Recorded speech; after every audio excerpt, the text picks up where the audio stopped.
ბოლო 9 წლის განმავლობაში საქართველოს შეძლო თანამედროვე და ძლიერი სახელმწიფო ინსტიტუტებისთვის საფუძვლის ჩაყრა.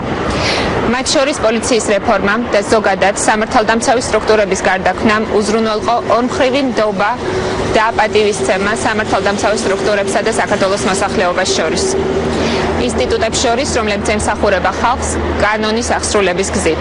ეს ნდობა გამმეორდები არის ალბათ ყველაზე დიდი მიღწევა ყველა იმ რეფორმის, რომელიც საქართველოში ჩატარებულა. ეს სამინისტრო აშენდა, რათა ემსახუროს ქართველ ერს.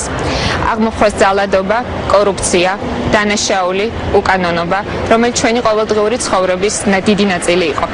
ჩვენ შევძელით არა მარტო კორუფციის დაძლევა, არამედ ძალადობის და წამების რუტინული პრაქტიკის აღმოფხვრა პოლიციაში. დღეს ჩვენ ციხეში ჩადენილი ამაზე ზეინ დანაშაულის საპასუხოდ მე ვუზრუნველყოფ, რომ საპატრულო პოლიცია იყოს ბატონი გიორგი ტუღუშის პენიტენციარული სისტემის ახალი მინისტრის სრულ განკარგულებაში და მიეხმაროს ამ სისასტიკის ციხეში აღმოფხვაშიც. იყო დრო, როცა ყველა სახელმწიფო უწყება საქართველოში ისეთივე დახურული და სასტიკი იყო, როგორც ეს ციხე. იყო დრო, როცა ორგანიზებული დანაშაული ანგრევდა ჩვენ საზოგადოებრივ ცხოვრებას.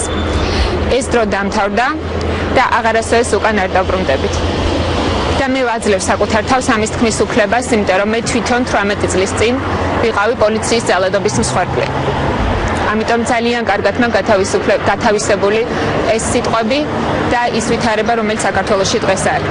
საქართველოში არ არის ადგილი ძალადობისთვის და ეს სამინისტრო უზრუნველყოფს, რომ ჩვენი შვილები და ჩვენი მშობლები თავს გრძნობდნენ დაცულად და თავისუფლად, მათ შორის არჩევნებზე, რომელიც სულ რაღაც 12 დღეში გველოდება წინ და ჩვენი ხალხი გააკეთებს არჩევანს თავისუფალ და მშვიდ გარემოში. ეს სამინისტრო იქნება მაგისი გარანტორი. დიდი მადლობა ყურადღებისთვის.